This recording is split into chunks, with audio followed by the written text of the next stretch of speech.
Hi everyone, Carolyn here. Welcome back to Encounter Encouragement. Tonight our topic is on how to disagree respectfully on social media.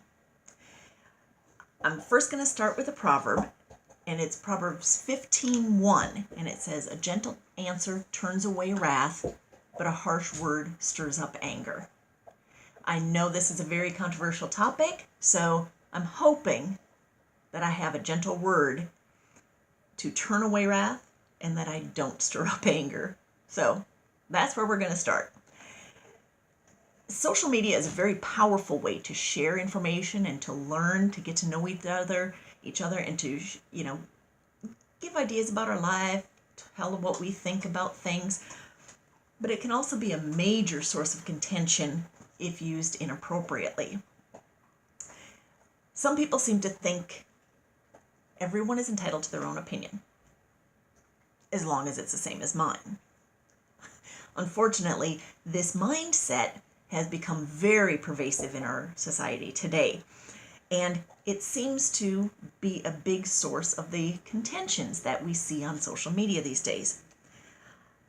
We forget that we're dealing with people and not a post.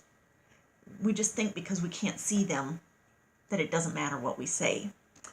So here are some guidelines as to how to respond when we see something posted that we disagree with.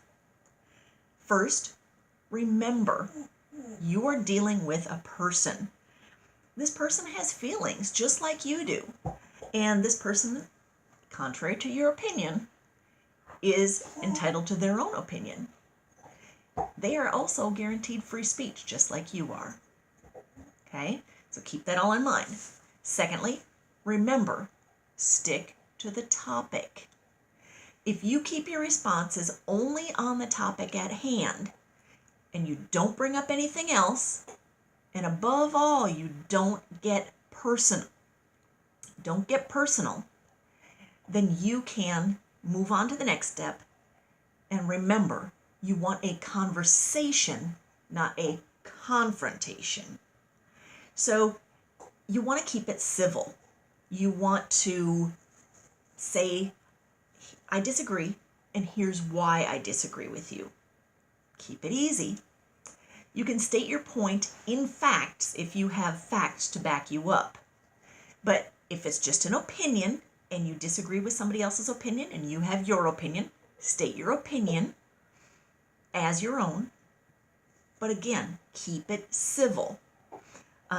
What you want to do is you want to keep the tone or the volume level at an even keel so that nobody escalates to the next level of anger and retaliation. Fourth, remember, some things are private. So many things that should be kept private are out on social media nowadays. You need to know what's off limits on social media, not only for yourself, but for other people as well.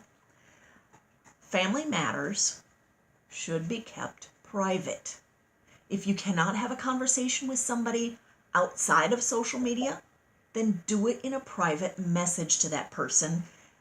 Even if it is on social media, do it in a private message as opposed to out there airing your dirty laundry in front of everybody.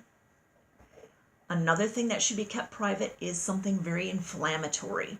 You don't want that type of content out there for everybody to see. I'll give you an example of something that should never have been put on social media. Let's say you have a problem with a friend and you are telling everybody, this friend has done this to me, this friend has said this to me, this friend has treated me like this, and this friend, is so rude to me. And you've given details. And now all your friends are giving you their advice, they're giving you their input, they are telling you what you should do, how you should do it, when you should do it, who you should do it to, all of that information. They're so angry because of how you've been treated. And of course, they're going to side with you because they're your friends. Now, let's look 2 weeks later. You and your friend have made up. All is well, water under the bridge. everything is copacetic between the two of you? Or is it? All of your friends now have this horrible view of this other friend who treated you wrong. But you've made up, you've apologized, they've apologized, everything is fine.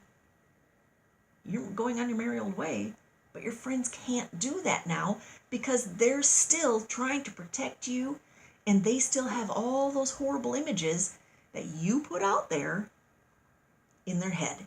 And they can't shake them because they didn't have the conversation with the other friend to get over it, where you did.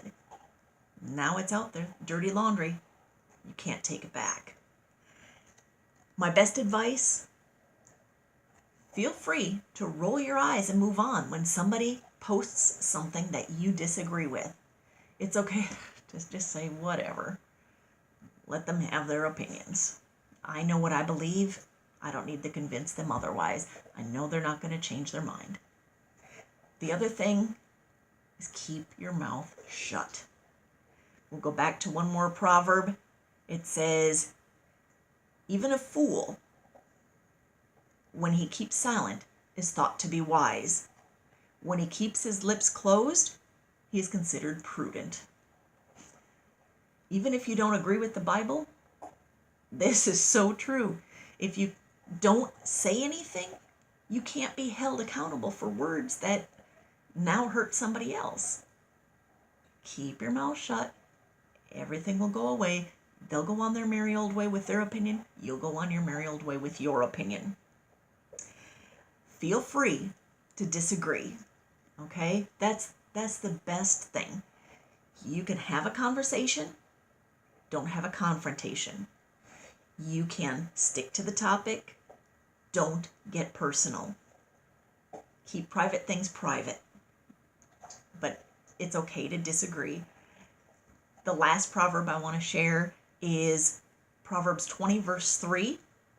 Keeping away from strife is an honor for a man, but any fool will quarrel.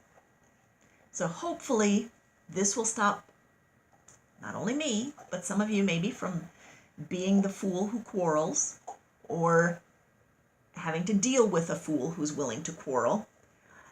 I'm hoping that you'll give me some of your advice as to how to handle social media disagreements, and that maybe you can leave some comments and we'll see if there's a need to discuss this any further. I really look forward to talking to you all again, and as usual, I pray that you are very, very blessed. You have a good night, y'all. Thank you.